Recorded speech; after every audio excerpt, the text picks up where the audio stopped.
Bismillahirrahmanirrahim.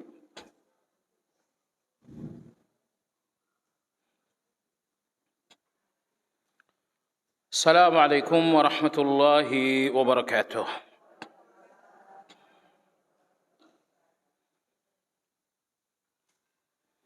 Alhamdulillah, nahmaduhu wa nasta'inuhu wa nastaghfiruh wa na'udzu billahi min shururi anfusina wa min sayyiati a'malina. Man yahdillahu fala mudilla lahu wa man yudlil fala hadiya lahu. Wa ashhadu an la ilaha illallah wahdahu la syarika lahu. Wa ashhadu anna Muhammadan abduhu wa rasuluhu la nabiyya ba'dah. Allahumma salli wa sallim ala Muhammad wa ala alihi wa ashabihi wa man ittaba'ahum bi ihsan ila yaumiddin. Ya ayyuhalladzina amanu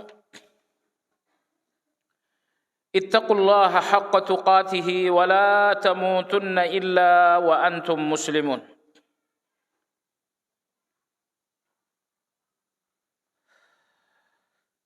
Ibu-ibu sekalian rahimakumullah, kajian terakhir dalam pembahasan tauhid asma wa sifat pada halaman 17 tentang nama Allah Ar-Rabbu yang berarti Maha Memelihara. Mudah-mudahan jamaah sekalian tidak lupa bahwa Allah memelihara kita dengan dua hal. Yang pertama, Allah memelihara kita dengan nikmat, dengan pemberian-pemberian. Yang kedua, Allah memelihara kita dengan aturan-aturan.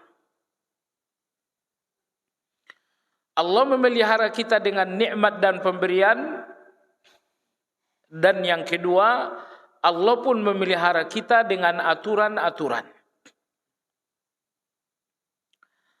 Sebagai orang tua, kadang-kadang kita sangat fokus memelihara anak-anak hanya dengan nikmat. Beli ini, beli itu, beli ini, beli itu. Dan kadang-kadang kita kurang memperhatikan aspek aturan. Kamu harus belajar, kamu harus salat, kamu harus berakhlak. Ini cara yang salah. Allah tidak memelihara manusia dengan terus-menerus memberi saja. Dengan nikmat-nikmat saja.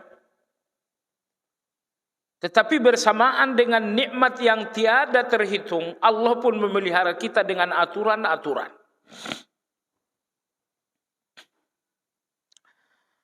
Ketika Allah memelihara kita dengan nikmat, ternyata nikmat itu tiada terhitung. Wa in ta'uddu ni'matallahi la tuhsuha. Jadi Allah memelihara kita dengan nikmat yang betul-betul enggak terhitung.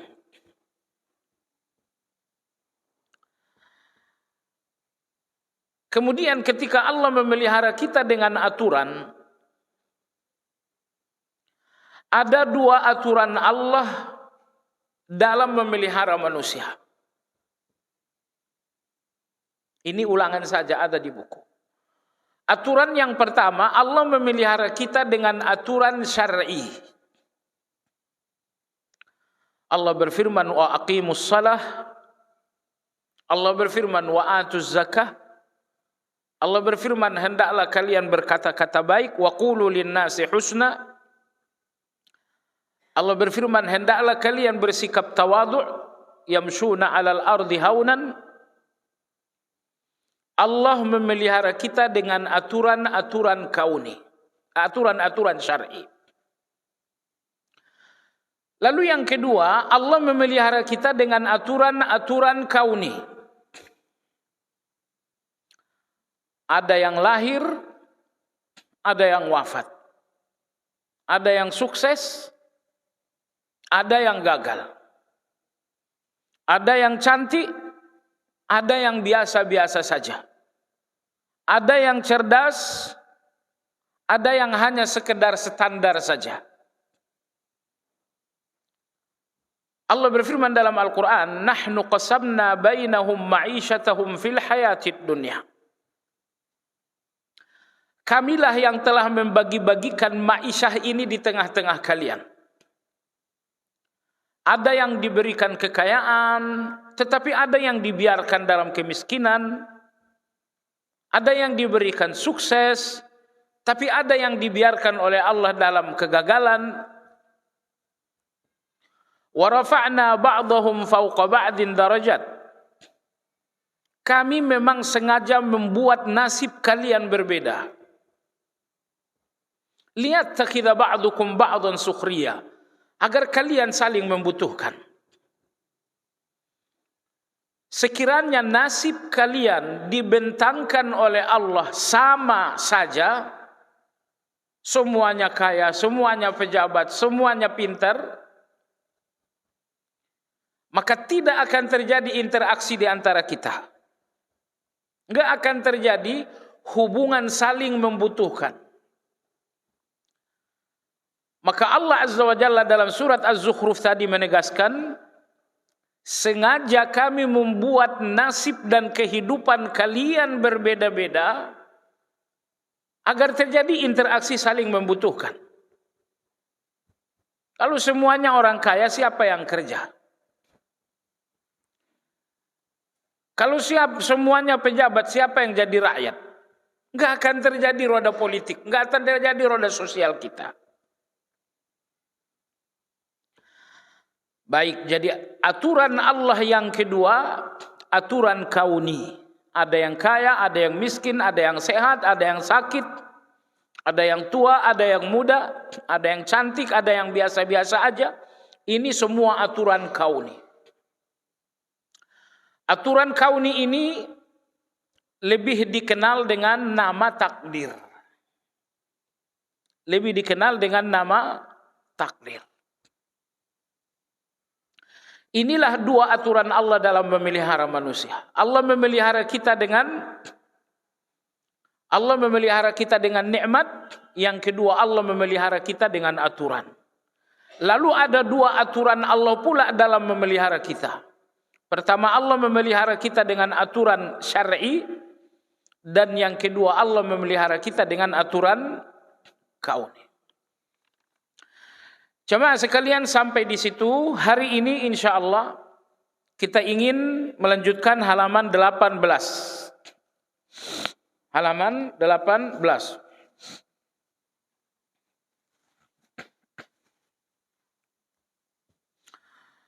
Penulis berkata, Rabb mengandung makna semua rububiyah. Itu dia. Ketika kita mengimani nama Allah Ar-Rabbu, berarti kita pun mengimani bahwa segala rububiyah di tangan Allah. Karena Rabbun adalah kata sifat, rububiyah adalah kata dasar. Rabbun adalah kata sifat, rububiyah adalah infinitif. Siapa Rabbun, berarti di tangannya lah terdapat rububiyah. Dan ternyata Allah adalah Ar-Rabbu. Sehingga segala bentuk-bentuk rububiyah hanya ada di tangan Allah. Pertanyaannya, apa yang dimaksud dengan rububiyah? Semua perilaku Allah untuk manusia dinamakan rububiyah. Allah ciptakan manusia, Allah berikan rezeki kepada manusia, Allah lindungi manusia. Semua yang dilakukan oleh Allah untuk manusia dinamakan dengan rububiyah. Itu sebabnya ketika kita ingin Allah lakukan sesuatu untuk kita, maka kita berdoa dengan Rabb. Rabbana atina fid dunya hasanah. Rabbana hablana min azwajina. Kenapa doa-doa diawali dengan Rabbun? Karena Rabbun artinya rububiyah. Semua yang dilakukan Allah untuk manusia dinamakan rububiyah. Ketika saya ingin Allah lakukan sesuatu untuk saya, maka saya memanggil Allah dengan kata Rabbana atau Rabbi. Saya ingin Allah mengampuni saya, itu rububiyah. Maka saya memanggil Allah Rabbighfirli. Jadi rububiyah, semua yang dilakukan Allah untuk manusia dinamakan dengan rububiyah. Jemaah sekalian, ini berarti Anda tidak dibenarkan melihat apapun aspek rububiyah di tangan manusia. Sehat itu rububiyah, karena Allah yang memberikannya untuk manusia. Keselamatan itu rububiyah, karena Allah yang memberikannya untuk manusia. Semua yang datang dari Allah untuk manusia dinamakan dengan rububiyah. Maka rububiyah itu tidak boleh dilihat di tangan manusia. Anda masih ingat dalam contoh yang lalu saya sampaikan, kalau bukan karena hansip, kita sudah dirampok. Kalau bukan karena Pak Polisi, kita nggak selamat. Anda selamat, itu dari Allah. Anda sehat, itu dari Allah. Semua yang datang dari Allah dinamakan rububiyah. Dan setiap rububiyah itu tidak boleh dihubungkan dengan manusia.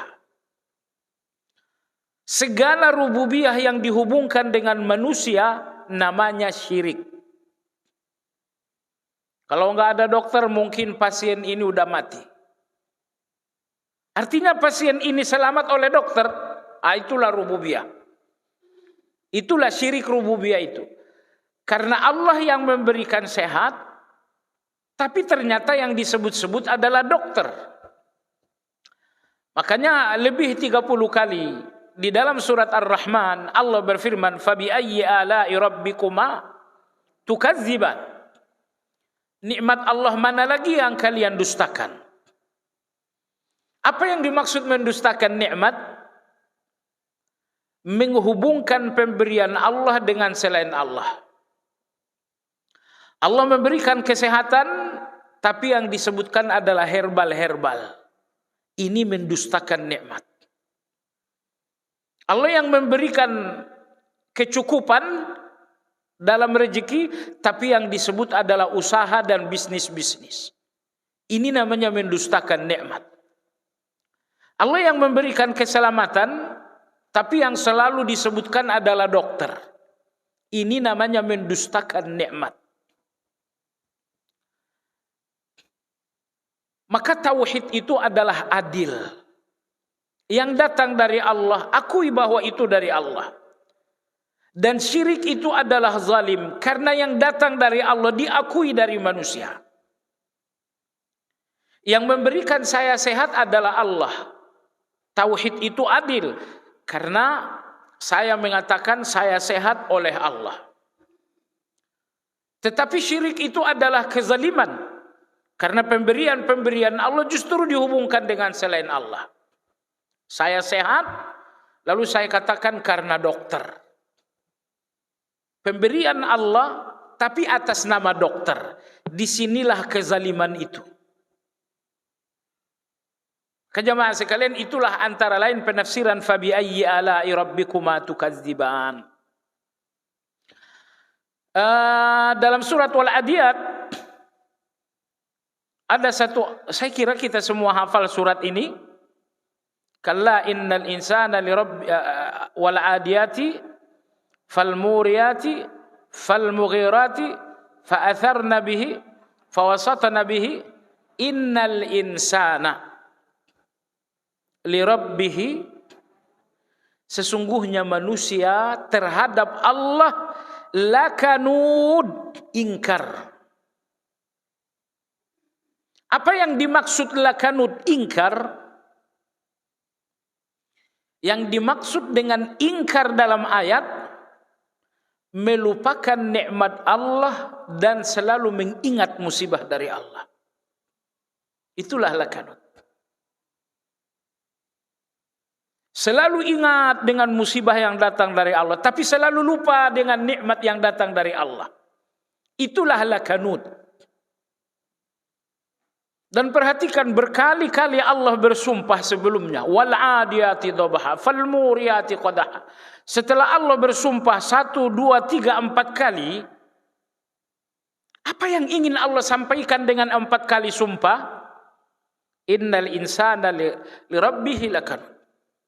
Kalian manusia ini terhadap Rabb kalian lakanud, kalian ingkar. Ingkar apa yang dimaksudkan dalam ayat? Selalu berlama-lama mengingat musibah, tetapi sangat sebentar mengingat nikmat. Itu adalah sebuah kanud, sebuah pengingkaran terhadap Allah Azza wa Jalla. Jemaah sekalian, antara nikmat dan musibah, mana yang lebih banyak datang dari Allah? Kadang-kadang selama 20 tahun tidak terjadi musibah dari Allah. Kadang-kadang dalam 10 tahun tidak ada musibah dari Allah kecuali musibah kecil. Saya mengalami musibah kematian orang yang aku cintai. Oke, usia berapa tahun? 20 tahun. Artinya selama 20 tahun Anda di dalam nikmat. Dan hari ini terjadi musibah itu. Manusia dinamakan lakanud, ingkar, kalau berlama-lama mengingat musibah, tetapi sangat sebentar mengingat nikmat. Kalau kita selalu melihat musibah dan tidak melihat nikmat, itulah yang dimaksud dengan innal insana li rabbih lakanud. Dan subhanallah, pola pandang seperti ini membahagiakan Anda atau menyiksa Anda? Anda tersiksa dengan pola pikir Anda sendiri. Maka agama ini agar kita berlama-lama memandang nikmat dan sebentar saja melihat musibah. Makanya ulama kita mengatakan, ibadah sabar dan ibadah syukur, mana yang lebih berat? Antara syukur dan sabar, mana yang lebih berat? Syukur lebih berat. Kenapa? Karena usia nikmat, jangka waktu nikmat itu lama. Jumlahnya pun tidak terhitung. Tetapi musibah Anda, jumlahnya terhitung, jangka waktunya pun sebentar. Maka syukur lebih berat daripada sabar, karena nikmat tidak terhitung sementara musibah terhitung. Dan yang kedua, syukur lebih berat daripada sabar karena nikmat ini usianya lebih panjang. Ini selama 20 tahun saya nggak ada musibah kematian, baru terjadi hari ini. Selama saya punya anak sekarang usia 10 tahun paling besar, nggak ada musibah kematian. Lalu kemudian wafat anak kedua saya misalnya, usia nikmat di tangan Anda lebih panjang daripada usia musibah. Satu. Yang kedua, jumlah nikmat di tangan Anda tiada terhitung dibanding jumlah musibah. Maka ibadah syukur ini jauh lebih berat daripada ibadah sabar. Baik. Baik, kesimpulan, innal insana li rabbih lakanud. Sesungguhnya manusia li rabbih terhadap Rabbnya. Lakanud, ingkar, membantah. Renungkan ayat ini, lakanud, sifat membantah manusia, li rabbih dihubungkan dengan rububiyah. Innal insana lillahi lakan, enggak. Innal insana li rabbih. Jadi sikap membantah dan ingkar kita dalam ayat ini dihubungkan oleh Allah dengan rububiyah. Maka Allah enggak menyebutkan innal insana lirrahmani lakanud. Enggak. Tapi Allah berfirman innal insana li rabbih, terhadap Rabbnya. Baik jemaah sekalian, kalau begitu iman yang pertama di dalam nama Allah Rabbun, mengimani bahwa segala rububiyah ada di tangan Allah.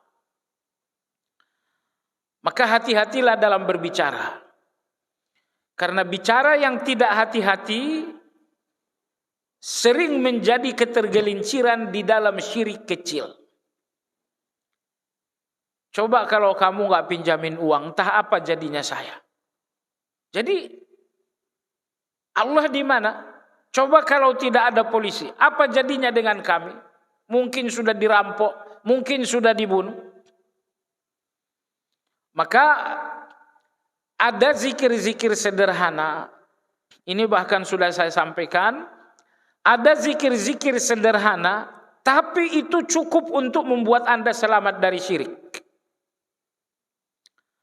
Alhamdulillah, karena dokter saya bisa sembuh. Bayangkan kalau Anda hilangkan alhamdulillah. Karena dokter itu saya sembuh. Syirik. Oh, tapi kan saya nggak berniat. Dokter itulah kesembuhan saya. Oh, kalau kamu berniat itu syirik besar. Tapi karena Anda nggak berniat, karena Anda keceplosan, maka dinamakan dengan syirik kecil. Syirik kecil seperti ini yang dimaksudkan Nabi dalam hadis Aisyah radhiyallahu anha. Syirik seperti semut hitam di atas batu hitam berjalan pada malam yang gelap. Halus sekali. Syirik seperti apa itu? Ini dia. Syirik keceplosan dalam bicara salah satunya. Keceplosan dalam bicara. Kalau nggak ada dokter, apa jadinya saya? Anda keceplosan.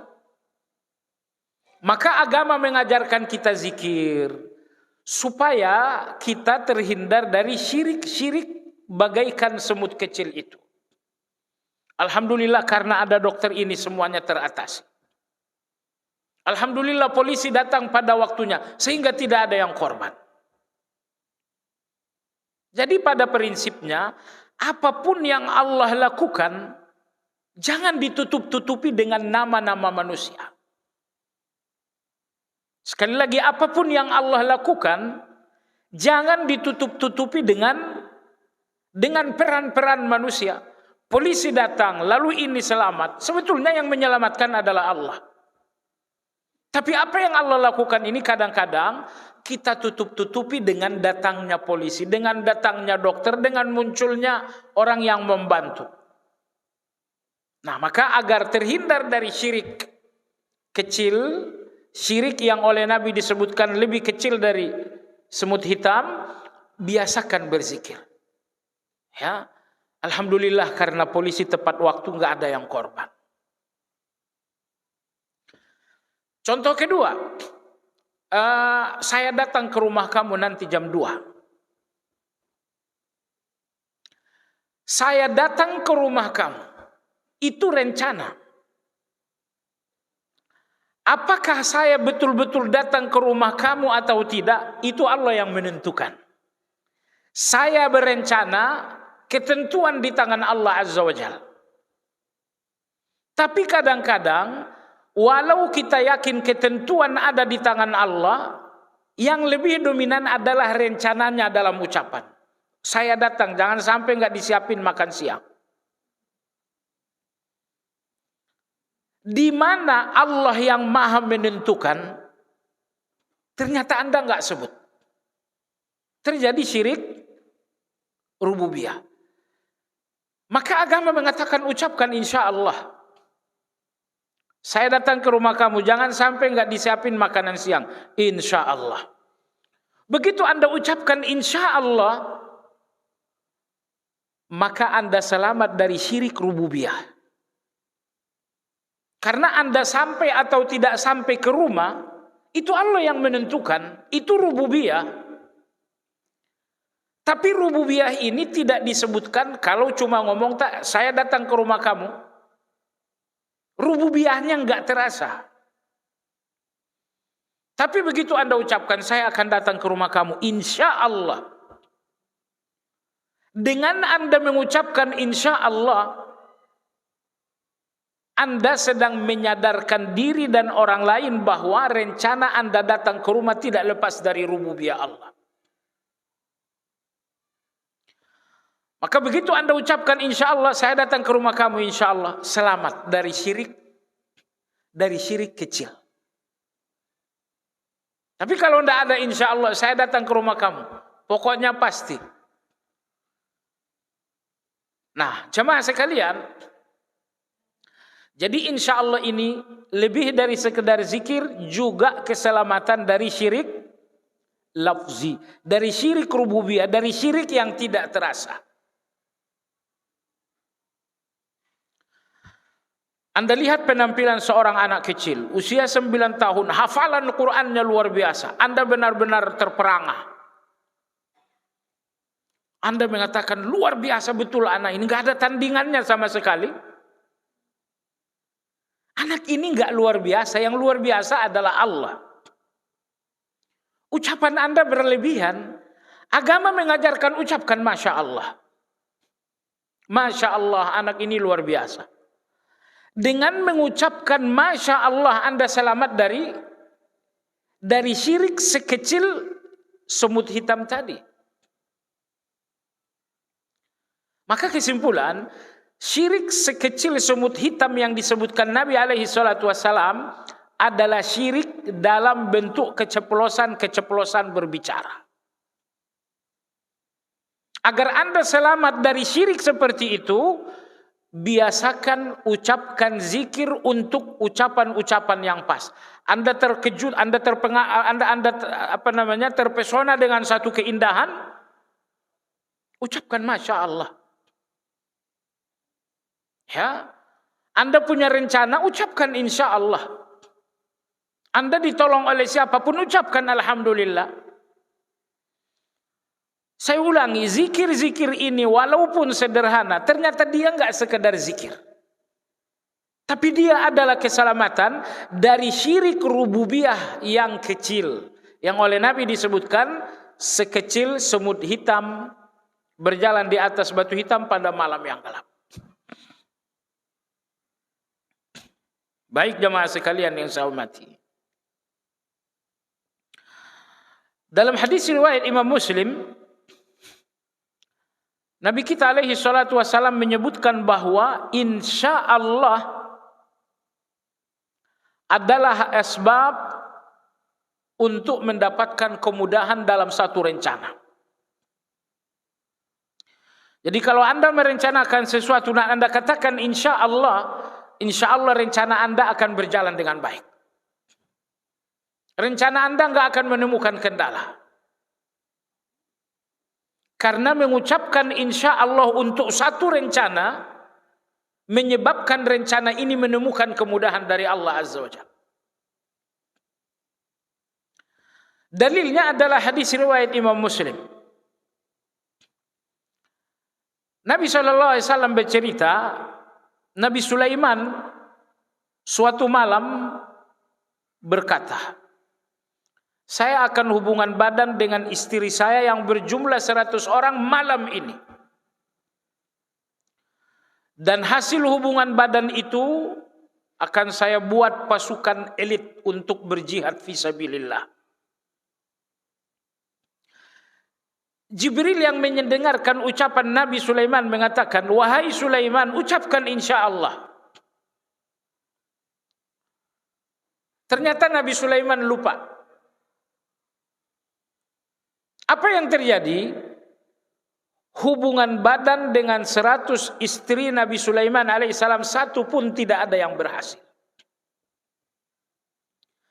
Di ujung hadis Nabi kita sallallahu alaihi wasallam bersabda, "Lau qala dzalika lakana darakan lima arad." Sekiranya Nabi Sulaiman mengucapkan insya Allah, dia pasti mendapatkan keinginannya. Tapi dia lupa insya Allah, maka dia kehilangan keinginan. Dan Nabi berjanji, sekiranya dia ucapkan insya Allah, dia akan dapatkan keinginan dan cita-cita. Nah, oleh sebab itu, Anda boleh bercita-cita, Anda boleh berkeinginan, Anda boleh berencana, namun semuanya tetaplah dengan pandangan insya Allah. Punya anak, kamu harus jadi dokter, nak, insya Allah. Jadi jangan sampai anak-anak dicekoki ala cita-cita tanpa insya Allah. Pokoknya kamu jadi pilot ya, insya Allah nggak jadi pilot itu, gagal itu. Kenapa? Karena kemudahan pertama dari Allah untuk rencana ketika Anda sampaikan rencana dengan insya Allah. Anda punya anak, nak, kamu harus jadi ulama insya Allah. Nak, kamu harus jadi dokter insya Allah. Jadi Nabi kita bersabda, sekiranya Nabi Sulaiman mengucapkan insya Allah, pastilah ia mendapatkan cita-cita dan keinginan. Tapi Nabi Sulaiman alaihissalam lupa, sehingga cita-citanya pun tidak ada yang tercapai. 100 cita-cita Nabi Sulaiman semuanya tidak ada yang berhasil. Karena lupa mengucapkan insya Allah.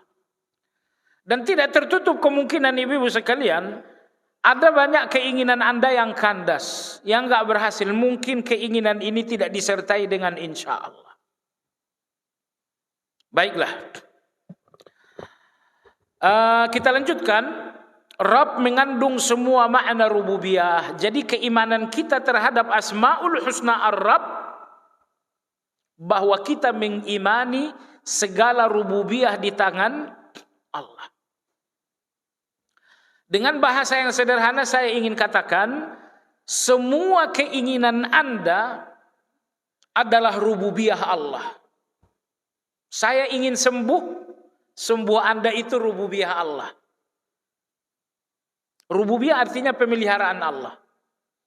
Anda ingin selamat, keselamatan Anda adalah rububiyah Allah. Anda ingin rumah tangga Anda tenang, ketenangan Anda adalah rububiyah Allah Subhanahu wa taala. Jadi semua keinginan manusia ada di dalam rububiyah Allah. Jadi mulai sekarang jangan lagi Anda melihat keinginan-keinginan Anda di tangan manusia. Ada yang sakit, jangan lagi melihat sembuh Anda di tangan dokter. Anda yang sedang takut, jangan lagi melihat rasa aman Anda di tangan para aparat. Hari ini kita belajar rububiyah dari nama Allah Ar-Rabb, sehingga semua keinginan-keinginan kita wajib kita lihat hanya di tangan Allah, bukan di tangan manusia. Apapun keinginan kita, itulah rububiyah Allah itu. Saya ingin sehat, itu rububiyah Allah. Saya ingin sukses, itu rububiyah Allah Azza wa Jalla. Maka jangan sampai Anda melihat ada rububiyah di tangan manusia. Itu syirik. Tetapi tauhid itu ketika Anda melihat semua rububiyah ada di tangan Allah. Semua rububiyah ada di tangan Allah. Apa itu rububiyah? Semua keinginan Anda. Baik jemaah sekalian yang saya hormati. Bahkan rububiyah lebih umum daripada sekedar keinginan. Semua keinginan saya rububiyah Allah, betul. Bahkan semua yang tidak saya inginkan pun rububiyah Allah. Contoh, sakit saya, itu saya tidak inginkan, tapi ini rububiyah Allah. Sehat saya itu saya inginkan, itu rububiyah Allah. Intinya di depan saya ada dua. Ada kebaikan yang saya inginkan, ada keburukan yang saya hindari. Hanya ini di depan saya. Ada keinginan, ada kebaikan-kebaikan, ada hal-hal positif yang saya inginkan, dan ada keburukan-keburukan yang saya hindari. Dua-duanya adalah rububiyah bagi Allah. Sehat, itu satu kebaikan yang saya inginkan. Itu rububiyah. Sakit, itu keburukan yang saya hindari. Itu pun rububiyah. Jadi ternyata semua yang Anda inginkan ada di dalam rububiyah, dan semua yang tidak Anda inginkan pun ada di dalam rububiyah. Sehingga Anda tidak akan terhindar dari yang buruk kecuali dengan rububiyah. Dan Anda tidak akan sampai kepada kebaikan kecuali dengan rububiyah. Maka di dalam rububiyah terkandung dua hal tadi. Semua kebaikan yang Anda inginkan ada di dalam rububiyah. Semua keburukan yang Anda hindari ada di dalam rububiyah. Anda akan sampai kepada kebaikan yang Anda inginkan karena rububiyah. Dan Anda akan terhindar dari keburukan yang Anda takutkan dengan rububiyah. Makanya bahasa doa kita kepada Allah ada dua. Kadang-kadang bahasa doa itu berbunyi, ya Allah aku meminta. Kadang-kadang bahasa doa itu berbunyi, ya Allah aku berlindung. Hanya ini dua bahasa doa. Kadang-kadang di dalam doa kita meminta, kadang-kadang di dalam doa kita berlindung. Kita meminta sehat dan kita berlindung dari sakit. Kita minta kecukupan dan kita berlindung dari kemiskinan. Kita meminta ketenangan dan kita berlindung dari prahara. Doa kita cuma dua. Terkadang di dalam doa kita meminta, terkadang di dalam doa kita berlindung. Kenapa? Ketika Anda meminta kebaikan. Kebaikan ada di dalam rububiyah. Ketika Anda berlindung dari keburukan. Keburukan ada di dalam rububiyah. Maka Anda akan mendapatkan kebaikan dengan rububiyah Allah. Anda pun akan terhindar dari keburukan dengan rububiyah Allah. Kesimpulan, itulah arti dari rububiyah itu. Jamaah sekalian, kadang-kadang, dan inilah ilmu Allah yang betul-betul enggak terjangkau oleh pengetahuan kita manusia. Terkadang Allah Subhanahu wa taala melindungi manusia dengan sebab-sebab yang seolah-olah kehancuran. Terkadang Allah melindungi manusia dengan hal-hal yang seolah-olah kehancuran. Sebaliknya, terkadang Allah Subhanahu wa taala memberikan manusia sesuatu yang seolah-olah kehancuran tapi sesungguhnya keselamatan. Contoh, banjir bandang terjadi di zaman Nabi Nuh. Dengan banjir ini hancurlah orang-orang kafir. Tapi dengan banjir yang sama selamatlah Nabi Nuh. Jadi satu hal bagi orang lain keselamatan, tapi bagi Nabi Nuh adalah keselamatan, tapi bagi orang kafir adalah kehancuran. Kekuasaan Allah Azza wa Jalla, bahwa Allah mampu menciptakan sesuatu menjadi kehancuran dan menjadi keselamatan.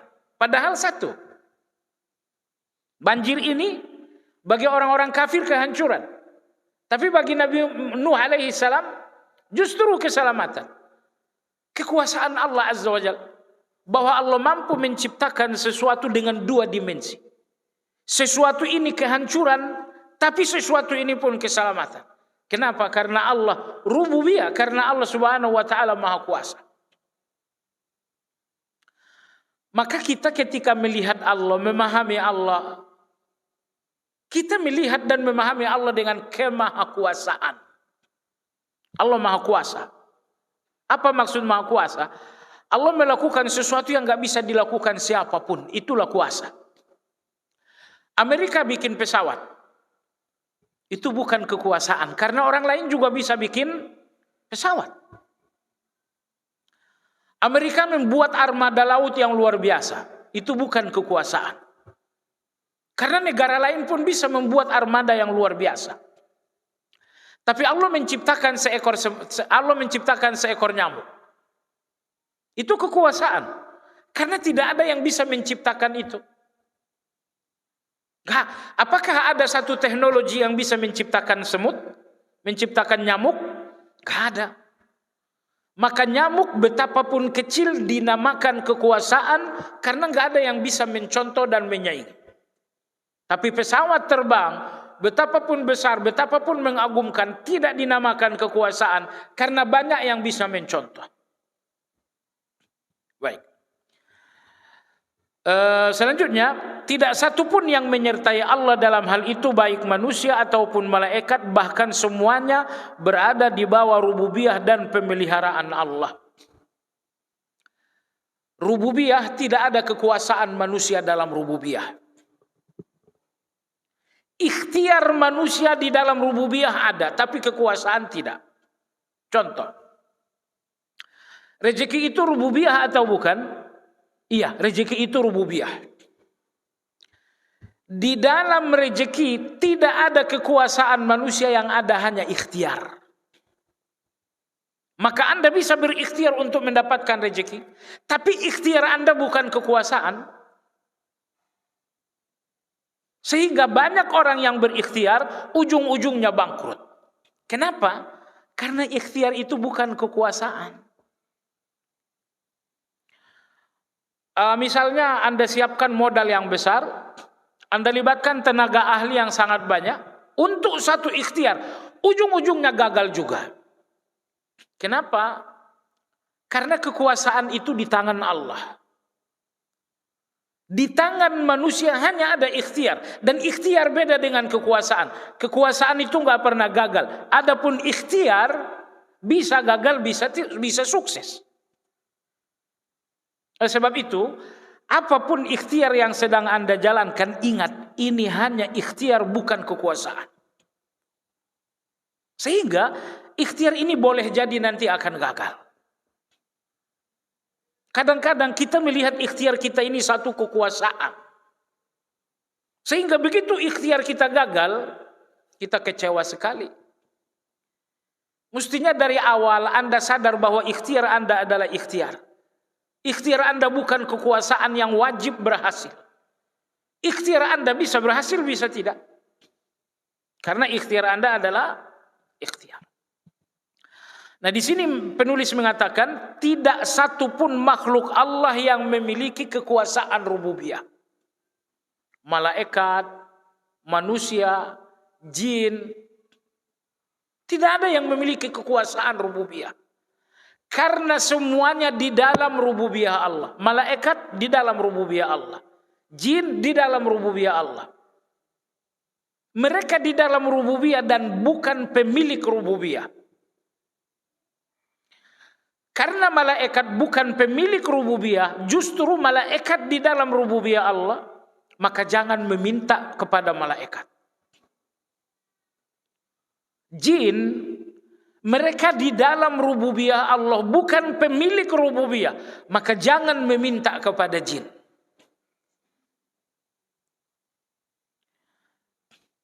Kadang-kadang ada orang yang sakit ini rupanya terlalu lama, sehingga tauhidnya mulai lemah. Begitu ada iming-iming mendatangi dukun, minta tolong kepada jin, akhirnya dia mau. Siapa tahu berhasil. Siapa tahu. Siapa tahu berhasil. Ibu-ibu bisa berhasil enggak sih? Saya mencari kesehatan pakai dukun, bisa berhasil enggak? Bisa. Bisa berhasil. Tapi ingat, keberhasilan itu bukan berarti kebenaran. Nanti di akhir zaman Dajjal datang. Bukankah Dajjal bisa memberikan keinginan manusia? Kalian ingin hujan? Saya turunkan hujan. Berhasil Dajjal. Tapi kebenaran itu bukan soal berhasil atau tidak. Kebenaran itu adalah soal wahyu. Wahyu melarang kita minta bantuan kepada jin. Berarti minta bantuan kepada jin kebatilan. Bagaimana kalau berhasil? Walaupun berhasil tetap saja kebatilan. Karena kebenaran bukan soal berhasil dan tidak berhasil. Kebenaran ini soal wahyu. Kalau wahyu sudah melarang berarti itu adalah kebatilan walaupun berhasil. Tapi kalau wahyu memerintahkan, itu pasti kebenaran walaupun hasilnya tertunda. Karena banyak orang yang pola pikirnya rusak. Ya, ini cuma ikhtiar pergi ke dukun. Buktinya ikhtiar saya berhasil kok. Apakah kalau berhasil berarti benar? Oh enggak. Dajjal itu nanti banyak berhasilnya. Tapi bukan berarti Dajjal itu benar. Baik.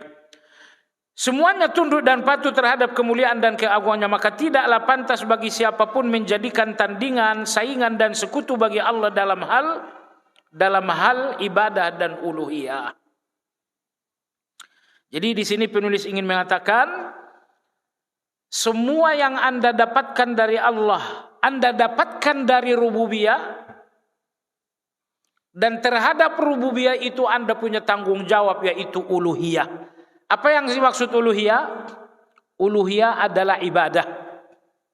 Anda salat itu uluhiyah. Anda berzikir itu uluhiyah. Anda bertawakal itu uluhiyah. Allah melakukan sesuatu untuk Anda, itu namanya rububiyah. Anda melakukan sesuatu untuk Allah, itu dinamakan dengan uluhiyah. Persoalan kita sibuk dengan rububiyah, padahal rububiyah adalah kewajiban Allah.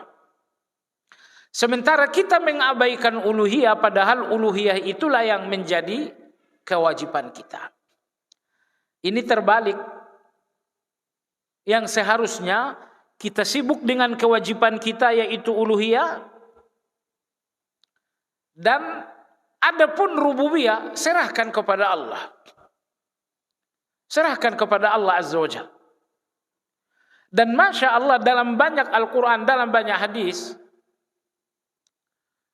seluruh rububiyah itu sudah selesai jauh sebelum kelahiran kita. Rezeki kita misalnya, waduh, sangat kacau kalau misalnya Allah mengatakan nanti malam penetapan rezeki tahun 2022. Wah, itu kacau itu. Tetapi Allah Azza wa Jalla tentang rezeki manusia mengatakan jauh sebelum kita diciptakan, hitung-hitungan rezeki ini sudah selesai. 50.000 tahun sebelum langit dan bumi diciptakan oleh Allah, soal rezeki Anda sudah selesai. Sudah selesai semuanya. Maka Ibnu Mas'ud radhiyallahu anhu mengatakan, karena rezeki itu sudah selesai 50.000 tahun yang lalu, rezeki itu enggak semakin banyak karena seseorang serakah. Dan tidak akan semakin cepat karena seseorang buru-buru.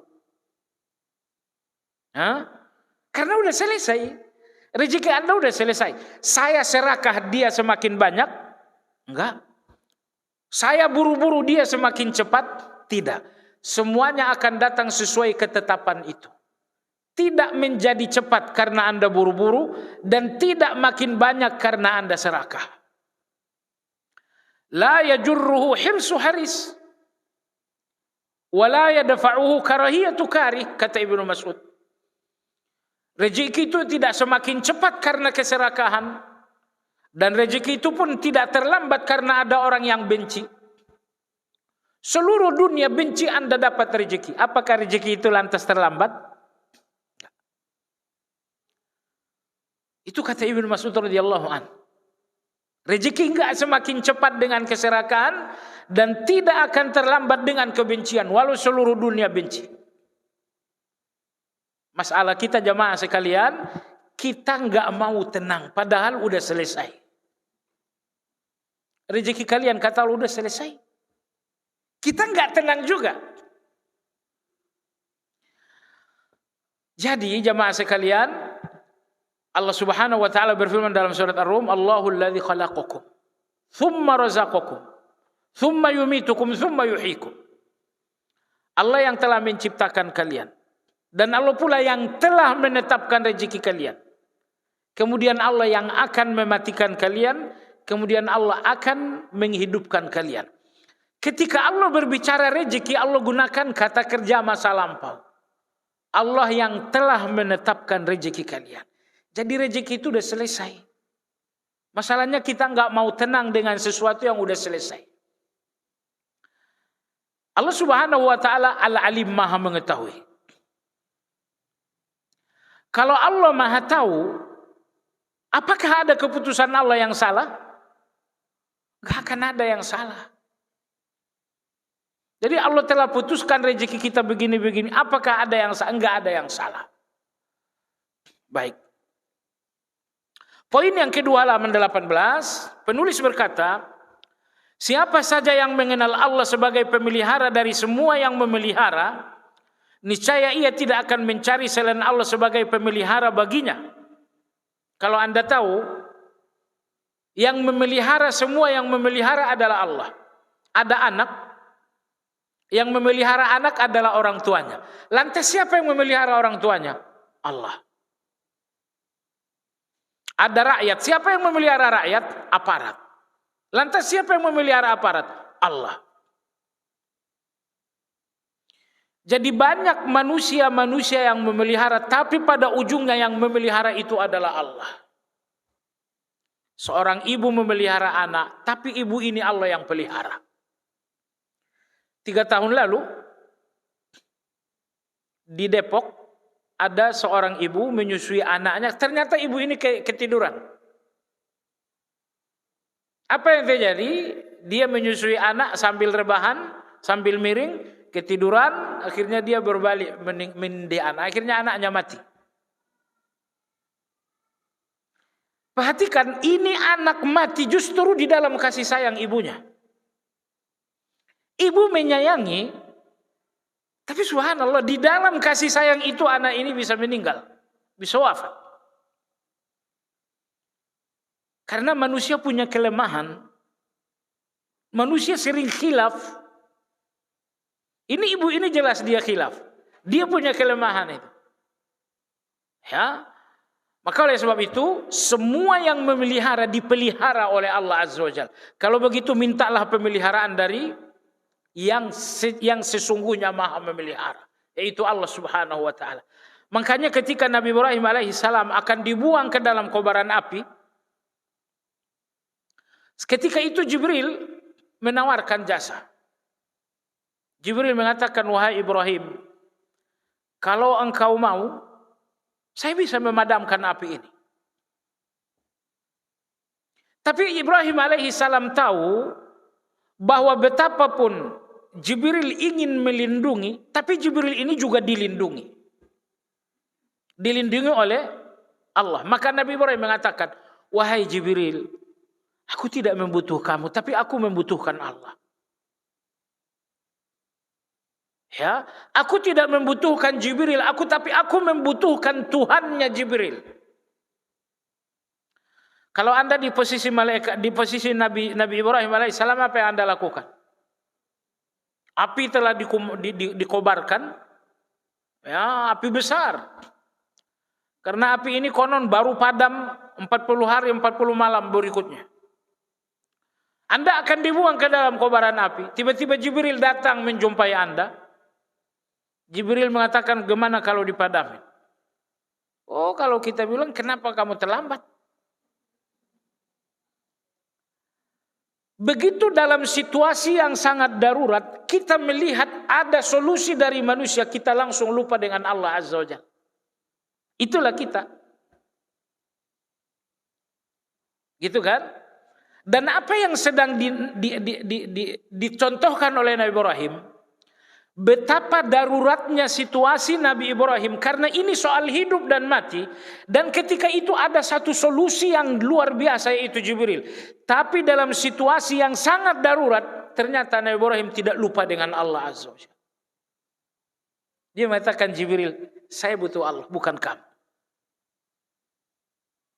Dia tidak lupa dengan Allah justru pada saat kondisi yang sangat darurat. Nah, kalau kita biasanya justru dalam situasi-situasi darurat yang pertama kali kita lupakan adalah Allah. Nah, itu. Dalam situasi sangat darurat, coba lihat. Temukan orang, kamu kenapa mencuri? Misalnya polisi menangkap pencuri gitu kan. Kamu kenapa mencuri?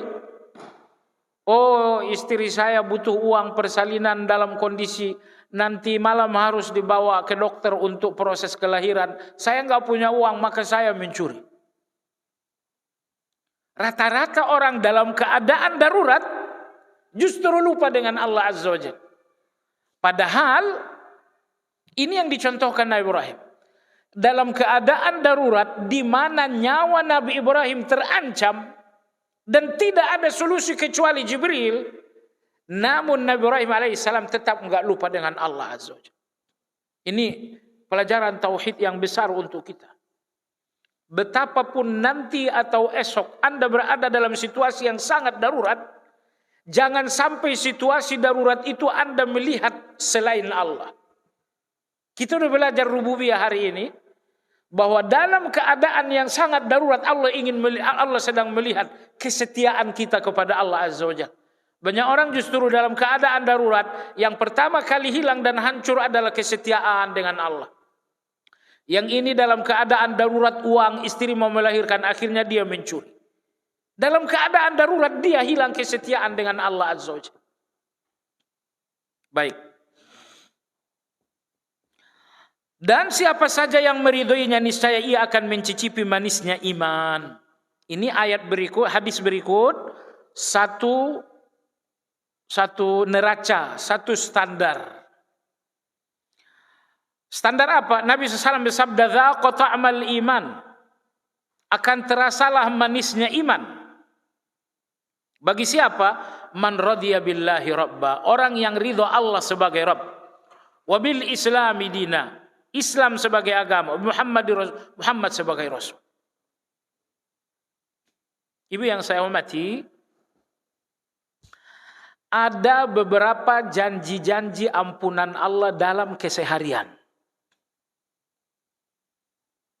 Ada janji-janji ampunan Allah di keseharian kita. Usahakan apapun yang menjadi ampunan Allah dalam keseharian, jangan lupa. Contoh, apabila muazin mengucapkan asyhadu anna Muhammadur Rasulullah dalam azan, lalu Anda menjawab dan disambung dengan raditu billahi rabba bil islami dina Muhammadin sallallahu alaihi wasallam rasul. Apa yang Anda dapatkan? Kata Nabi, ghufira lahu dzambuh, dosa yang berlalu diampuni. Satu. Yang kedua, siapa orang yang di pagi hari membacakan subhanallah bihamdi sebanyak 100 kali, maka diampuni dosanya. Diampuni dosanya meskipun sebanyak buih di lautan. Dua. Ampunan Allah yang ketiga, siapa yang membacakan tasbih, tahmid, tahlil 33 kali selesai salat, maka diampuni dosanya meski sebanyak buih di lautan. 3. Yang keempat, siapa yang saat akan rebahan tidur malam lalu dia membacakan la ilaha illallah wahdahu la syarikalah sampai akhir, maka diampuni dosanya meskipun sebanyak buih di lautan. Nah, jadi maksud saya jemaah sekalian, semua zikir yang dijanjikan oleh Nabi akan menghasilkan ampunan terhadap dosa meski sebanyak buih di lautan, zikir seperti ini jangan sampai Anda abaikan. Jangan sampai Anda abaikan. Maka zikir-zikir yang bisa menghapus dosa meski sebanyak buih di lautan, itu tadi saya sudah sebutkan. Ketika muazin mengucapkan asyhadu anna Muhammadar Rasul, Anda sambung dengan raditu billahi rabba. Pagi dan sore Anda bacakan subhanallah wa bihamdi sebanyak 100 kali pagi, 100 kali sore. Kemudian Anda bacakan tasbih tahmid 33 selesai salat wajib. Kemudian Anda bacakan la ilaha illallah la syarika menjelang tidur. Ini semuanya zikir oleh Nabi dijanjikan akan diampuni dosanya meski sebanyak buih di lautan. Zikir seperti ini jangan sampai Anda lupakan. Sekarang ini Nabi mengatakan di antara tanda-tanda kiamat, kasratu mautil faja'ah. Sering terjadi kematian mendadak. Kematian mendadak ini boleh jadi untuk saya, untuk Anda, dan untuk siapapun. Gitu kan? Ini kita udah belajar ngaji. Kalau tidak dijalankan, kita nggak siap untuk mati mendadak namanya. Maka cobalah lebih sungguh-sungguh menjalankan apa kebenaran yang Anda tahu. Karena hanya dengan menjalankan ilmu ini Anda benar-benar siap untuk kematian itu. Nah, ini terkait halaman 18 tadi, ucapan raditu billah rabba. Kita ucapkan dalam zikir pagi 3 kali, zikir sore 3 kali. Yang kedua, diucapkan pula saat muazzin mengucapkan asyhadu anna Muhammadar Rasulullah. Anda jawab asyhadu anna Muhammadar Rasulullah, sambung raditu billahi rabba bil islami dina wa bi Muhammadin sallallahu alaihi wasallam nabiyya. Apa kata Nabi sallam? Ghufira lahu zambuh. Apabila Anda membacakan ini waktu azan berkumandang, akan diampuni dosa-dosa yang telah berlalu. Baik jemaah sekalian, hadis Nabi dalam halaman 18 ini, cita rasa iman akan dicicipi, manisnya iman. Apa yang dimaksud manisnya iman? Jemaah sekalian, kalau makanan rasa enaknya ada di lidah. Kalau sunset keindahannya ada di mata. Kalau suara yang merdu, daya tariknya ada di telinga. Jadi ada keindahan-keindahan di dalam tubuh Anda. Makanan indah tapi di lidah. Pemandangan indah tapi untuk mata. Suara yang merdu indah tapi hanya untuk telinga. Kata Nabi SAW, ada satu keindahan yang dirasakan oleh hati manusia. Apa itu? Iman. Indah sekali iman itu. Salat itu indah. Salat itu nikmat sekali. Nabi menyebutkan salat ini halawah manis. Nabi menyebutkan salat ini halawah manis. Oleh sebab itu Imam Ibnu Qayyim rahimahullah mengatakan, di antara ciri hati yang sehat, bahwa segala kegelisahan dalam pikiran hilang, sirna, atau setidaknya menjadi lebih ringan di dalam salat. Itu hati yang sehat itu. Anda punya beban pikiran enggak? Iya, saya punya beban pikiran. Begitu Anda salat, beban pikiran ini hilang atau berkurang, atau tidak hilang dan tidak berkurang. Imam Ibnu Qayyim rahimahullah mengatakan, hati yang sehat, begitu kemudian dibawa salat, semua beban pikiran itu akan hilang di dalam salat. Ternyata tidak ada yang bisa menawarkan segala penyakit dalam pikiran kita kecuali salat. Maka di sini dikatakan salat itu memiliki rasa manis. Ibadah ini secara keseluruhan memiliki rasa manis. Tilawah itu ada rasa manisnya, zikir itu ada rasa manisnya, salat apalagi ada rasa manisnya. Keimanan itu rasa manis. Anda mau tahu betapa manisnya keimanan? Ingat seorang wanita yang bernama Masyitah. Sebetulnya bukan nama, hanya julukan. Masyitah ini tukang sisir. Setelah Fir'aun menemukan bahwa Masyitah ini ternyata mengimani Musa, apa yang terjadi? Fir'aun menyiksa Masyitah. Anaknya satu persatu dibunuh di depan mata, sampai 3 anak. Sampai akhirnya dia sendiri, yaitu Masyitah. Masyitah radhiyallahu anha punya pilihan untuk semuanya tidak terjadi. Bisa nggak sih anak pertamamu nggak dibunuh, anak kedua, anak ketiga? Bisa. Caranya, ya kamu murtad saja dari ajaran Nabi Musa. Kamu selamat. Tapi jamaah sekalian yang saya hormati, inilah manisnya keimanan.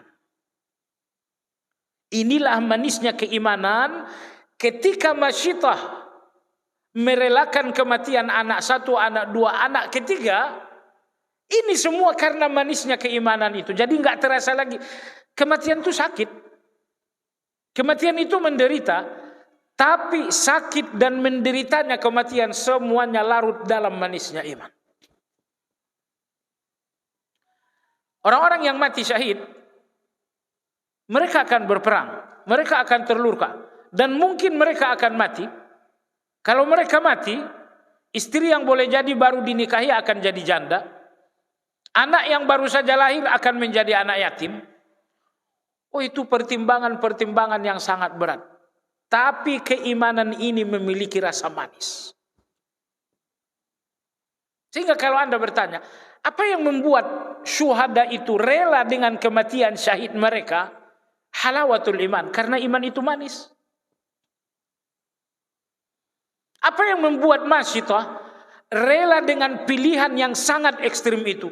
Jawabannya halawatul iman, karena iman itu manis.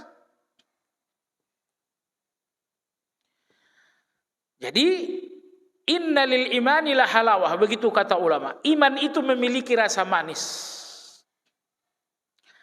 Kalau keimanan yang manis ini tidak terasa manis, inilah persoalan.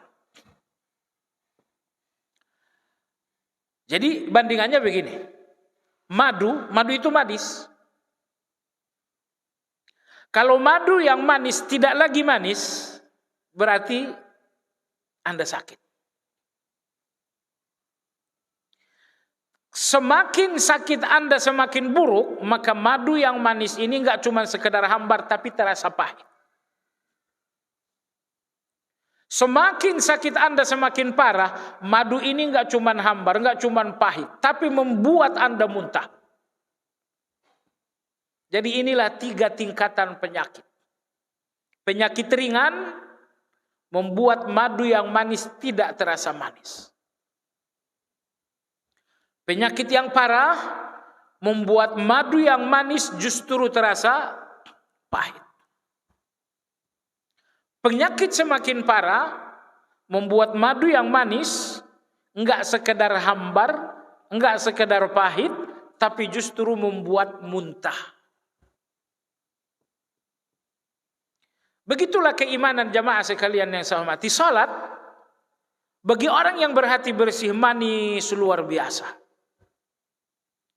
Tapi kalau hati itu berpenyakit, salat ini hambar, enggak ada rasanya.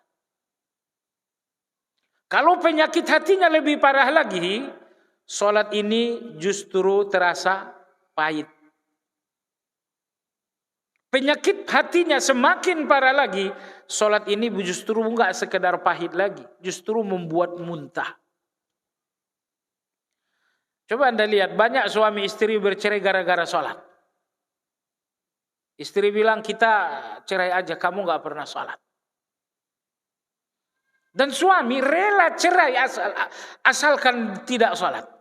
Untuk mempertahankan kebiasaan enggak salat, ya sudah, kau pulang saja ke rumah bapakmu. Betapa muaknya dia dengan salat sampai rela keluarga hancur.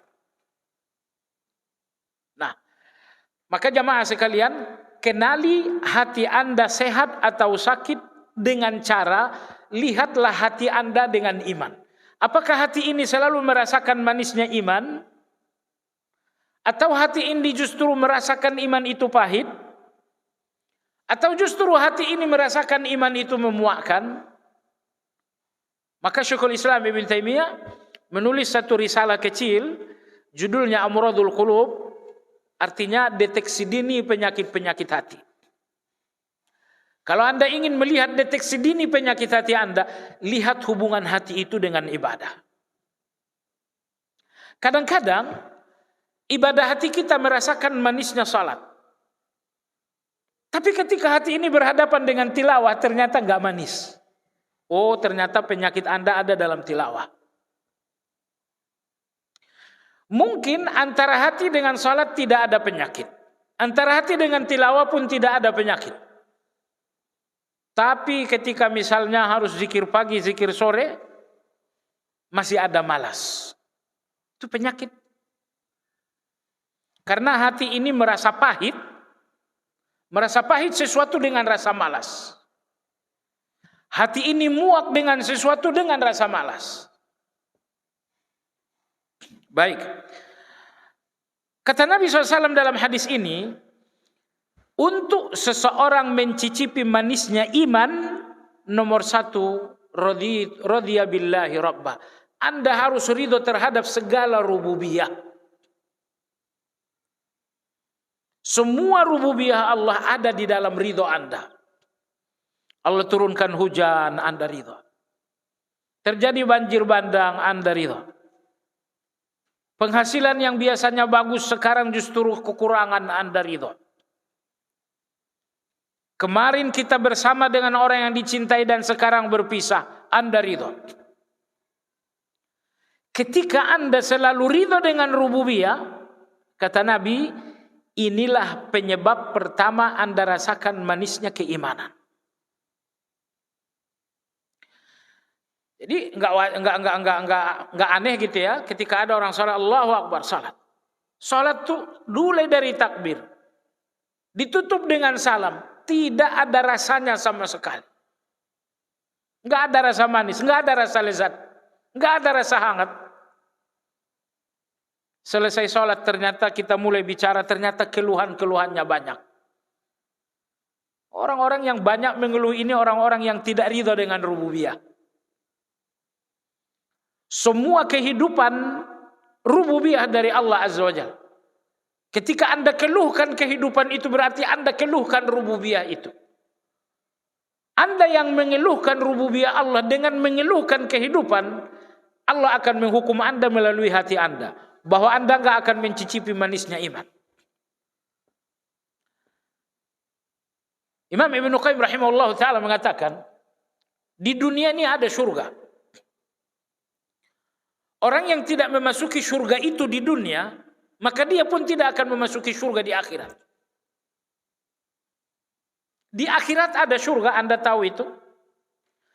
Dan surga di dunia adalah hal-hal yang mengakibatkan Anda masuk surga di akhirat, itu adalah surga. Surga di akhirat Anda memasukinya dengan salat. Maka salat ini surga dunia. Surga akhirat Anda memasukinya dengan zikir. Maka zikir ini pun surga. Surga akhirat Anda memasukinya dengan tilawah. Maka tilawah ini pun surga. Ibadah kepada Allah di atas dunia adalah surga sebelum surga. Orang-orang yang tidak memasuki surga itu di dunia, mereka pun tidak akan memasuki surga di akhirat. Jadi kalau Anda masuk dalam salat seolah-olah Anda memasuki surga. Nikmat salat ini, insya Allah Anda akan masuk surga di akhirat. Ketika Anda mulai mengambil mushaf, Anda membaca Al-Quran, Anda merasa seolah-olah masuk surga, Anda akan masuk surga. Karena orang yang memasuki surga ibadah di dunia akan memasuki surga nanti di akhirat. Adapun orang-orang yang tidak memasuki surga ibadah itu di dunia, mereka tidak akan memasuki surga itu yang sesungguhnya nanti di akhirat. Pertanyaannya adalah, saya ingin salat ini menjadi surga. Apa yang mesti saya lakukan? Ini kata Nabi. Anda tidak akan mampu melihat ibadah sebagai surga, penuh nikmat dan rasa manis, kecuali Anda selalu ridho dengan rububiyah. Sakit Anda adalah rububiyah. Anda difitnah oleh orang lain adalah rububiyah. Sebelum rububiyah ini Anda terima dengan ridha, maka Anda pun tidak akan pernah menemukan surga dalam ibadah-ibadah. Tetapi jamaah sekalian, apabila seluruh rububiyah Allah itu Anda sambut dengan ridha, ketika itulah ibadah-ibadah ini akan menjadi surga. Maka orang yang banyak mengeluh, 100% ibadahnya tidak akan terasa surga. Ya, apakah dia mengeluhkan A, mengeluhkan B? Semua yang Anda keluhkan adalah kehidupan, dan kehidupan itu adalah rububiyah Allah. Mengeluhkan hidup artinya mengeluhkan rububiyah. Semua orang yang mengeluhkan rububiyah dihukum oleh Allah. Hukumannya apa? Allah tidak akan memberikan halawatul iman. Salat tapi enggak terasa nikmat. Zikir tidak terasa surga. Baca Quran tapi tidak terasa syahdu. Ini ibadah tidak akan ternikmati oleh orang yang selalu berkeluh kesah. Karena syarat untuk mencicipi manisnya iman, Anda harus ridho dengan rububiyah. Dan ridho dengan rububiyah berarti Anda enggak pernah mengeluhkan rububiyah itu. Jangan mengeluh kepada manusia, tidak boleh. Mengeluh kepada manusia artinya mengeluhkan Allah kepada manusia. Maka ada beberapa tingkatan orang yang mengeluh. Silakan dengar dan lakukan deteksi. Anda di posisi yang mana? Manusia yang paling buruk, seseorang yang mengeluhkan Allah kepada manusia. Mengeluhkan yang maha penyayang kepada yang tidak maha penyayang. Allah kasih gaji 4 juta, dia mengeluh. Kenapa enggak 10 juta? Ini dia. Mengeluhkan Allah kepada manusia. Ini manusia yang paling buruk. Yang kedua, orang-orang yang mengeluhkan manusia kepada Allah. Ya Allah, tetanggaku jahat. Ya Allah, atasanku zalim. Ini nomor 2. Lalu kemudian yang ketiga adalah ini yang paling baik. Yang pertama adalah yang paling buruk, yang kedua ini boleh. Keluhan yang kedua ini boleh. Tapi yang terbaik adalah keluhan yang ketiga. Apa itu? Seseorang yang mengeluhkan dirinya kepada Allah. Seseorang yang mengeluhkan dirinya kepada Allah.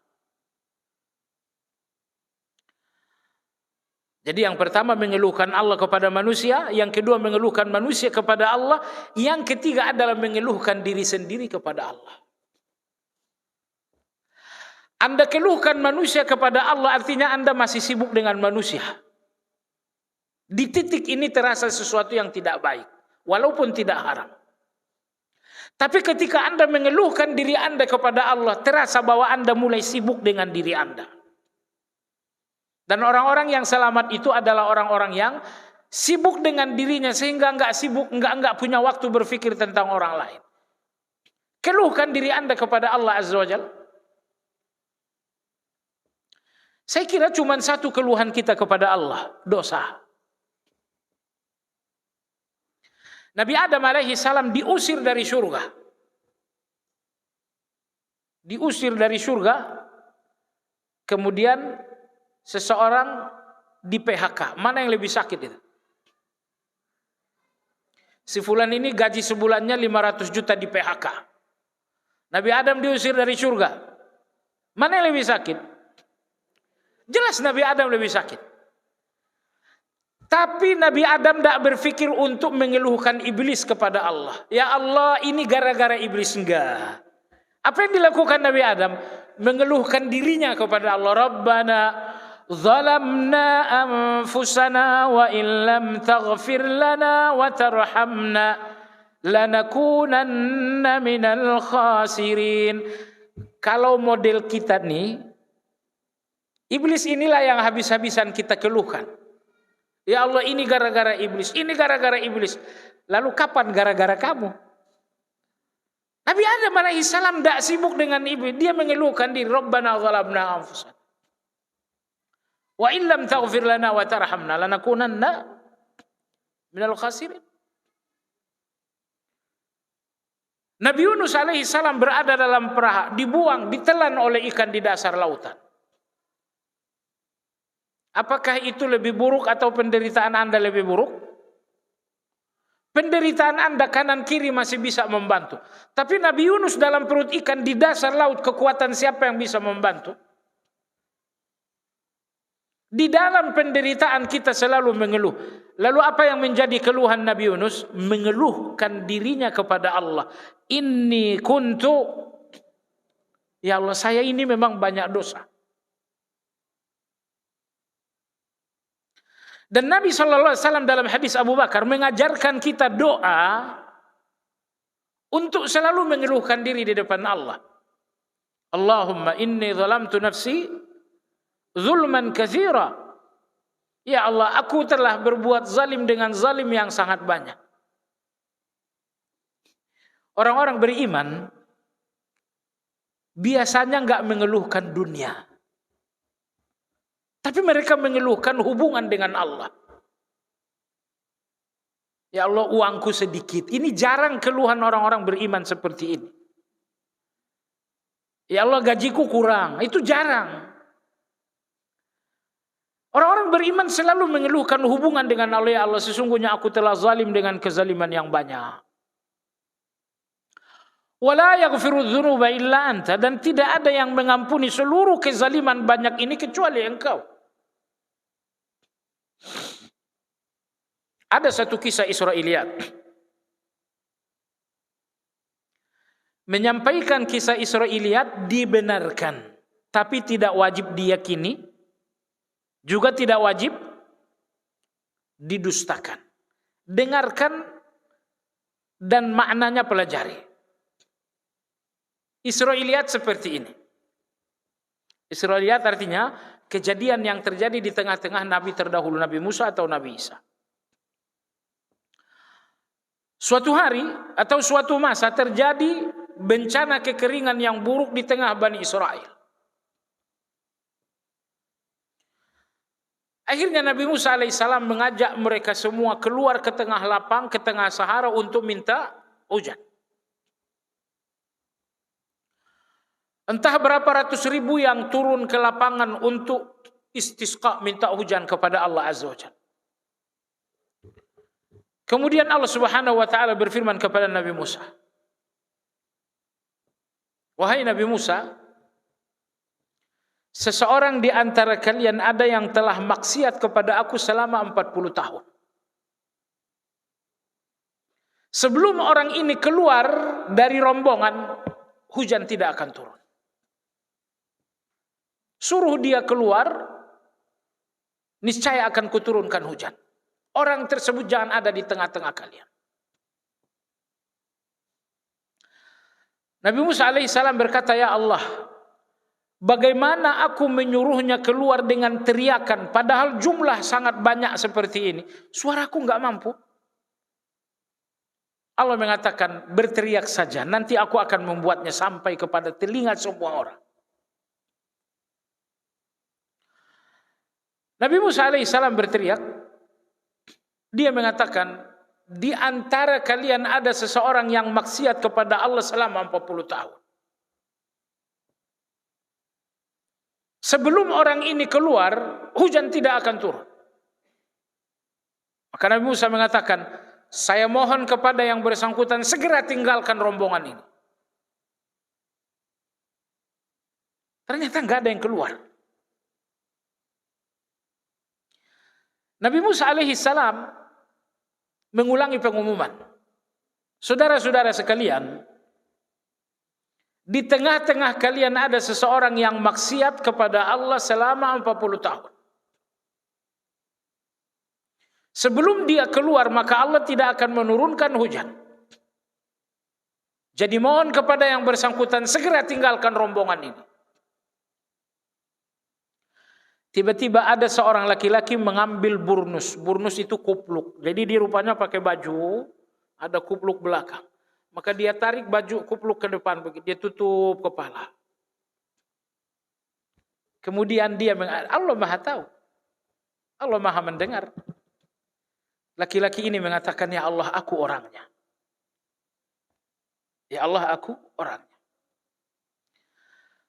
Akulah yang telah maksiat kepadamu selama 40 tahun. Dan selama 40 tahun pula engkau merahasiakannya sehingga tidak ada yang tahu. Dan kalau aku keluar dari tengah-tengah mereka ini, maka terbongkarlah dosaku yang telah engkau tutupi selama 40 tahun. Ya Allah, tidak ada jalan keluar kecuali engkau ampuni. Subhanallah, ini orang-orang yang hatinya penuh dengan penyesalan taubat, lisannya akan berbicara sangat lembut. Coba renungkan kata-kata laki-laki ini. Sambil dia menarik kerah baju begini, dia mengatakan, ya Allah, aku orangnya. Selama 40 tahun aku maksiat. Selama 40 tahun pula engkau rahasiakan maksiat itu. Dan kalau aku keluar dari rombongan ini, akan terbongkarlah sesuatu yang engkau tutupi selama 40 tahun tentang diriku.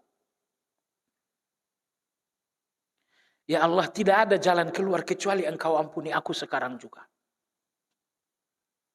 Saat itu juga hujan deras turun sederas-derasnya.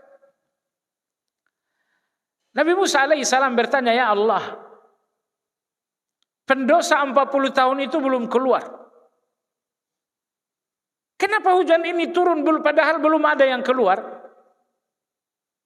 Allah menjawab, wahai Musa, aku turunkan hujan disebabkan seseorang yang tadinya penyebab hujan ini enggak turun. Faham? Aku turunkan hujan dengan sebab seseorang yang tadinya menyebabkan hujan tidak turun. Nabi Musa alaihissalam berkata, ya Allah, siapa orang yang aku ingin kenal? Allah mengatakan, wahai Musa, maksiat selama 40 tahun aku rahasiakan. Aku tidak akan membongkarnya kepadamu.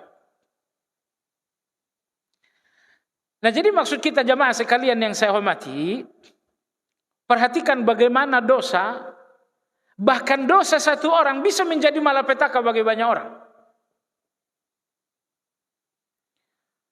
Makanya ketika dalam hadis Ummu Salamah kalau nggak salah, seseorang bertanya kepada Nabi SAW, ya Rasulullah, ana halaku wa fina salihun. Ya Rasulullah, akan terjadikah bencana? Padahal di tengah-tengah kami banyak orang-orang saleh. Kata Nabi, na'am idza kathura al-khabas. Kata Nabi, ya, akan terjadi bencana walau di tengah kalian banyak orang saleh kalau kejahatan itu sudah merajalela.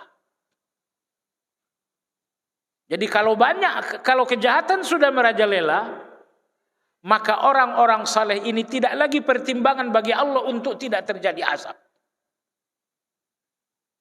Agar Anda tahu betapa jahatnya kejahatan maksiat itu. Baik jamaah sekalian yang saya hormati, jadi kesimpulan, ada 3 orang yang mengeluh, ada yang mengeluhkan Allah kepada manusia, ini manusia paling buruk. Gaji saya cuma segitu. Suami saya memang orangnya begitu. Anak-anak saya memang enggak seperti anak kamu. Sudahlah, enggak usah dibanding-bandingin. Gitu ya. Seperti apapun suami, seperti apapun anak, seperti apapun gaji, jangan keluhkan kepada manusia. Orang kedua yang mengeluh adalah orang yang mengeluhkan manusia kepada, dan yang ketiga, kita ingin di posisi yang ketiga ini, yaitu jadilah orang yang mengeluhkan diri sendiri kepada Allah.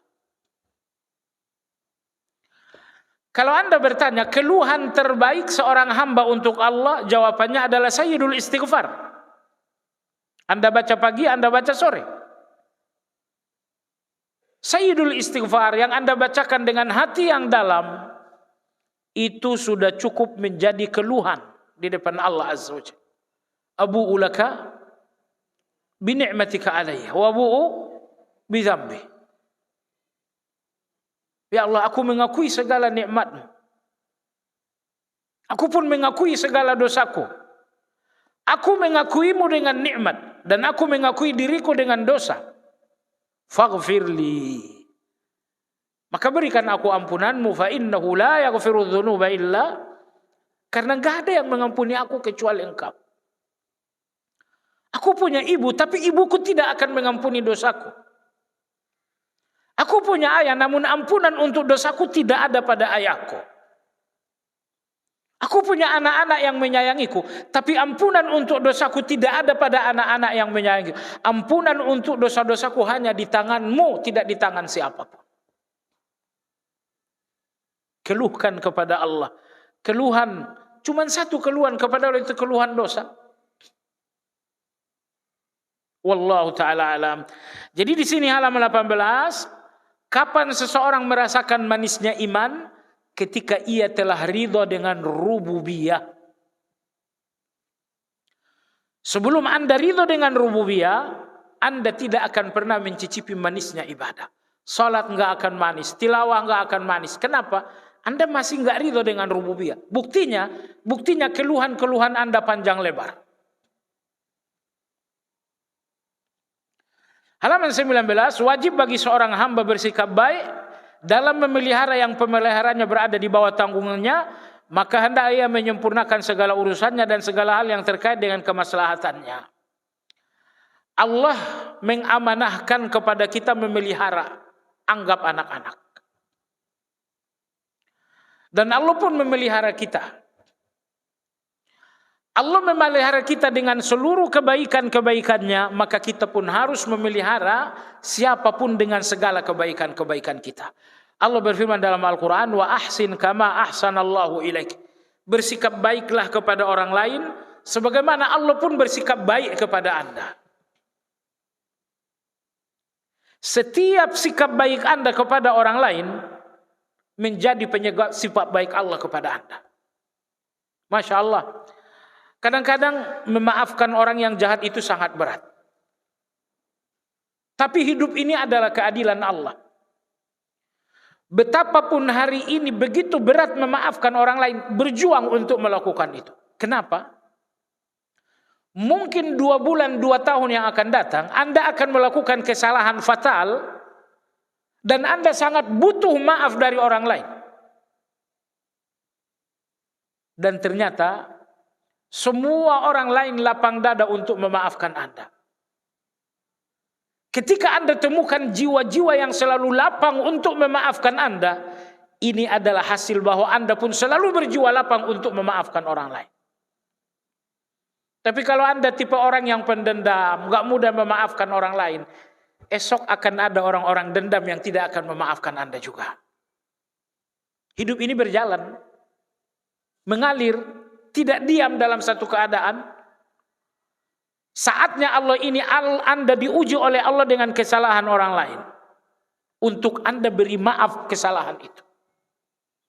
Dan esok Allah akan menguji orang lain dengan kesalahan Anda. Saat itu Anda akan mendapatkan maaf orang lain.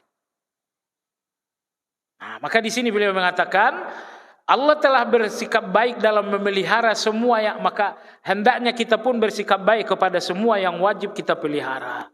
Wallahu taala a'lam. Di sini ada beberapa doa-doa. Ini bisa baca di rumah barangkali ya. Atau kalau enggak kita bahas pertemuan akan datang insyaallah. Ada pertanyaan, dipersilakan.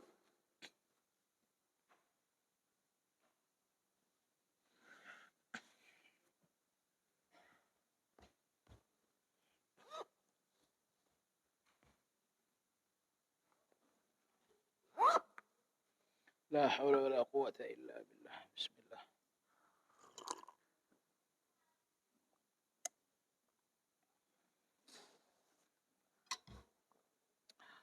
Ada pertanyaan?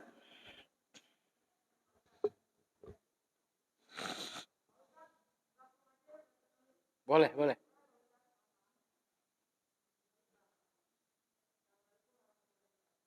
Salam.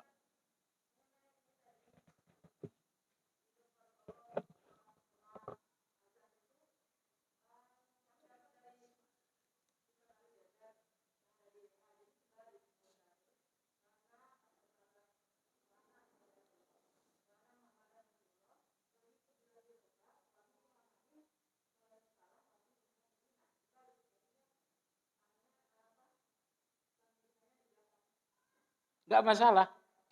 Sama-sama. Raditu billahi rabbi Muhammadin nabi wa bil islami dina boleh. Atau boleh seperti yang redaksi biasa. Raditu billahi rabba bil islami Muhammadin sallallahu alaihi wasallam. Enggak jadi masalah. Boleh.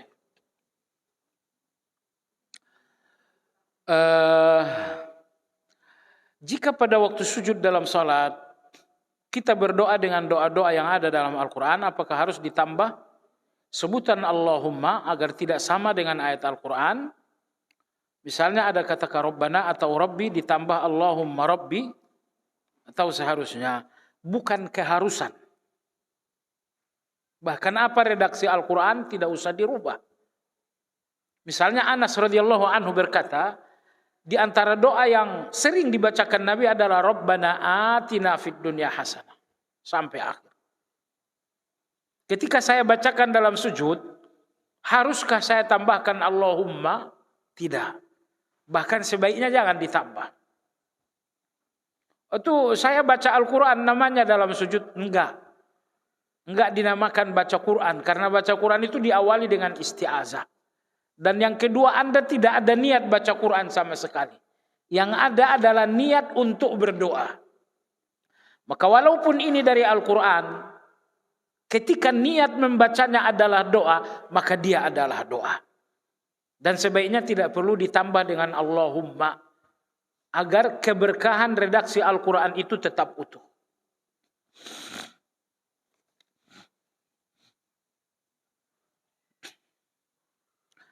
Apa yang menyebabkan seseorang tidak bisa meninggalkan satu dosa meskipun dia sudah sangat berusaha dan berdoa disertai rasa takut kepada Allah? Penyebabnya dua.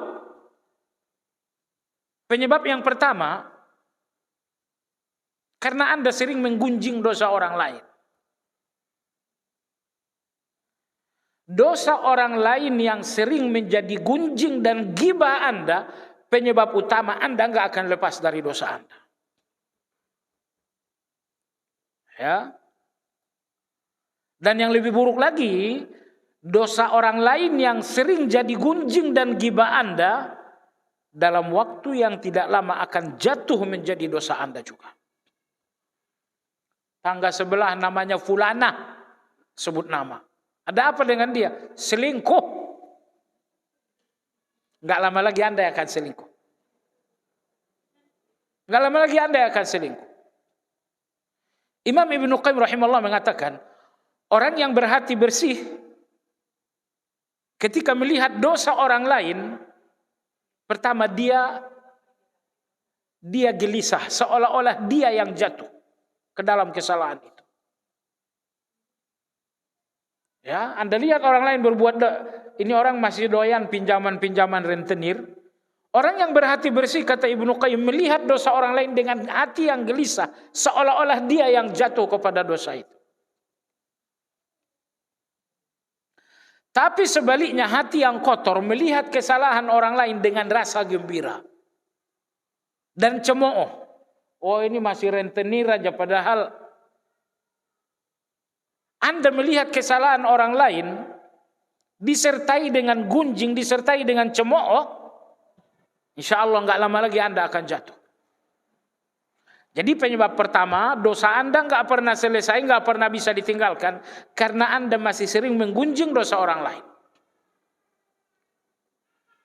Kaidah berbunyi al-jaza' min jinsil amal, balasan sesuai dengan perbuatan. Anda biasakan menggunjing dosa orang lain, dosa Anda nggak akan selesai. Lalu penyebab yang kedua, Anda tidak berhasil meninggalkan dosa karena Anda tidak bertaubat dengan nasuh. Anda nggak bertaubat dengan taubat yang sesungguhnya. Karena taubat yang sesungguhnya pasti menghentikan dosa. Semua dosa yang nggak berhenti karena taubatnya tidak sungguh-sungguh. Nah, saya tambahkan yang ketiga, ini bagian daripada taubat adalah sungguh-sungguhlah berdoa kepada Allah Azza wa Jalla. Ya. Doa terbaik dalam hal ini adalah Allahumma rabbana la tuzigh qulub. Ya Allah, jangan gelincirkan hati kami. Ini nih lagi megang-megang handphone begini nih. Anda lagi baca, megang handphone 10 menit Anda di dalam kebenaran. Tapi megang handphone setengah jam itu pasti udah kemana-mana. Begitu Anda udah kemana-mana, Anda akan tergelincir. Ketergelinciran terlenda adalah hubbud dunia, bukan lazada. Kapan tanggal mai? Nah, kemudian buka apa lagi? Tokopedia. Ketergelinciran paling rendah di handphone ini hubbud dunia itu. Nah, makanya jangan lupa Rabbana la tuzigh qulubana. Ya Allah, jangan gelincirkan hati ini. Ada kawan lagi gibah, Anda duduk, Anda kemungkinan tergelincir. Rabbana la tuzigh qulubana. Jadi saran yang ketiga, cobalah sebanyak mungkin membacakan doa Rabbana la tuzigh qulubana ba'da idh hadaitana wa hab lana min ladunka rahmah innaka antal wahhab. Demikian kajian kita, semoga bermanfaat. Subhanakallahumma wa bihamdika asyhadu an la ilaha illa anta astaghfiruka wa atubu ilaik. Alhamdulillahirabbil alamin. Assalamualaikum warahmatullahi wabarakatuh.